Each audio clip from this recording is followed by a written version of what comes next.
میں چند اہم افراد اور صرف تاریخی حقائق کو تعارف کروانا ضروری سمجھتا ہوں تاکہ جو مضمون میں پیش کرنے والا ہوں اس کو سمجھنے میں آسانی ہو سکے۔ اس میں کچھ کردار ہیں، بہت اہم کردار ہیں جو ہماری تاریخ کا حصہ ہیں۔ سوانح مہدی موعود صلی اللہ علیہ وسلم میں ان کا تذکرہ آیا ہے، اس وجہ سے ان افراد کو میں تھوڑا سا آپ کو بیان کر دوں۔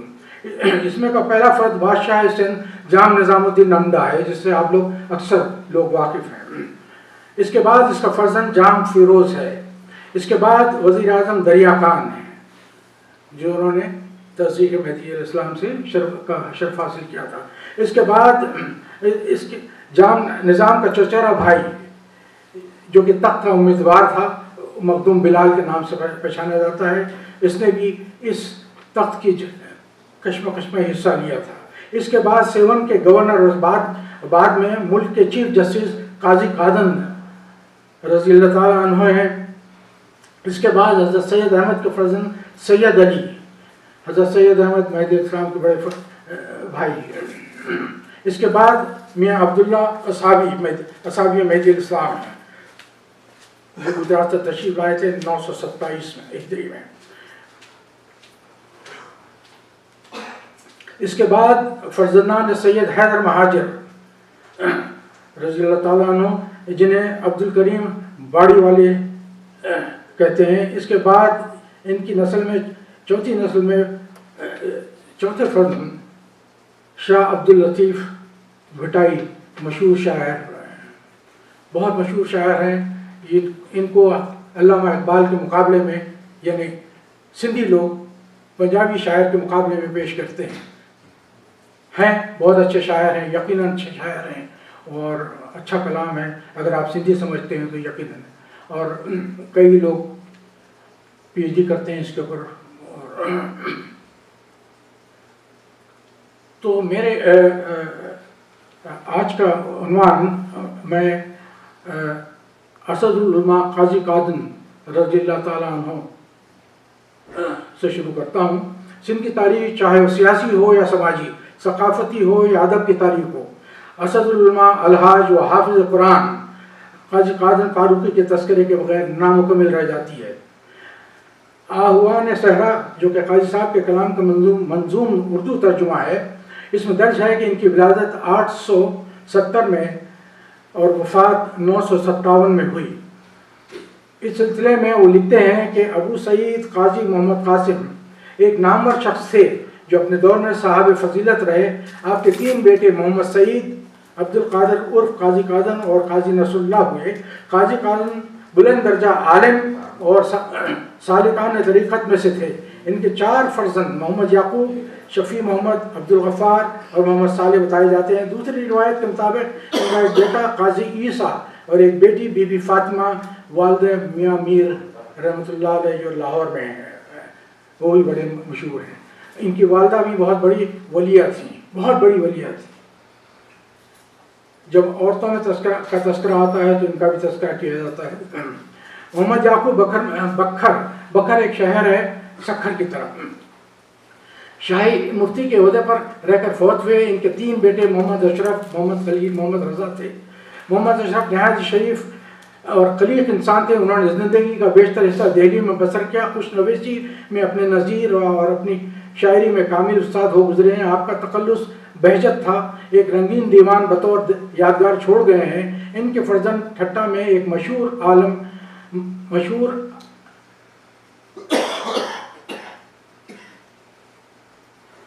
ان کے فرزند ٹھٹا میں اہل علم مشہور تھے، کچھ عرصے شاہی خزانچی بھی رہ چکے تھے۔ آپ کے بھائی محمد رضا یہ اچھے نصیب سے تھے، ہمیشہ اچھے عہدوں پر فائز رہے۔ ان کے لڑکے محمد نعیم مفتیوں کے سلسلے سے مشہور معروف تھے۔ آپ کے بیٹے محمد عبد الرحیم باقی زندگی میں یورپ گئے، وہاں سے فارغ التحصیل ہو کر ٹھٹا واپس آئے جہاں مشہور علماء میں ممتاز رہے۔ ان کے 3 لڑکے قاضی محمد رضا، محمد نور احمد اور محمد نعیم ہوئے۔ مفتی محمد نعیم کے دوسرے بیٹے محمد رفیع جہاں آباد دہلی کے قریب شہر ہے، جہاں آباد میں سکونت پذیر ہو کر خانی کے خطاب سے سرفراز ہوئے۔ احمد شاہ ابدالی کی یورش کے بعد راجپوتانہ چلے گئے، لیکن دوسرے دوبارہ شاہی وکیل کی حیثیت سے یہاں واپس آ کر ٹھٹھہ میں مقیم ہو گئے۔ آپ بزرگی اور تقوی کے زیور سے آراستہ تھے۔ چند برسوں کے بعد اپنے بھائی عبد الرحیم کی جگہ مفتی کے عہدے پر مامور رہ چکے ہیں۔ محمد یعقوب کے تیسرے فرزند قاضی محمد خلیل مخدوم حامد کی اولاد قاضی ابو البقا کی رشتہ داری کے سبب کچھ عرصے گروڑ میں مفتی کے عہدے پر رہے، بعد ازاں جا کر جہاں آباد میں آباد ہو گئے۔ حاجی قاسم کے دوسرے بیٹے عبد الغفار کو بحر العلوم کے ہونے کے باعث اثر العلماء کا لقب عطا ہوا، جو بڑے ٹھاٹ باٹ سے زندگی بسر کرتے رہے۔ ان کے دو لڑکے محمد ظہیر اور محمد قیوم تھے۔ محمد ظہیر محمد فاضل کامل ہونے کی وجہ سے پہلے ٹھٹھہ میں قضا اور صدارت کے مسند پر رونق فوز رہے، اس کے بعد لاہور کے مفتی مقرر ہوئے، پھر یہاں آ کر شان و شوکت کے ساتھ اور نگاہ بندر میں قضا اور احتساب کے عہدے پر متمکن ہوئے۔ ان کا انتقال لاہور میں ہوا تھا۔ درسی کتابوں پر ان کے حاشیے اب تک ان کی یادگار ہیں۔ ان کا بیٹا عبدالحی مشہور عالم دین تھا جو ٹھٹھہ چلا گیا تھا۔ عبد الغفار اسد العلماء کے دوسرے فرزند محمد قیوم مشہور و معروف شخصیت کی حیثیت میں سے اس جہاں سے گزر گئے۔ ان کے دونوں لڑکوں میں سے عبدالرزاق اپنے دونوں بیٹوں میں محمد میاں اور میاں محمد حفیظ سمیت صورت بندر میں رہ کر دنیا سے کوچ کر گئے۔ عبدالرزاق کا بھائی عبدالمالک کافی دنوں تک ٹھٹھہ میں مفتی کی عہدے پر رہ چکا تھا۔ جب نادری دور آیا تب ملازمت کے فرائض انجام دیتا رہا، تاں کہ رحلت کر گیا۔ قاضی قاسم کے ایک لڑکے قاضی عیسیٰ کے متعلق روایت ہے کہ سال 950 میں بخشو لانا نے بکر پشکن مارا تو مرزا جانی ترخان اور حمزہ بی کی ہمراہی میں مقابلہ کرتے ہوئے جہاں بازی کے جوہر دکھا چکے تھے، آخرکار بے نیل و مرام بکر سے واپس ہو گیا۔ یہ ایک مہدوی مخالف نے لکھا ہے، سخت ترین مخالف نیاز ہمایوں نے لکھا ہے۔ یہ انتہائی احتیاط کے باوجود بھی آپ اس کے الفاظ اور اس کی زبان کا اندازہ لگا سکتے ہیں۔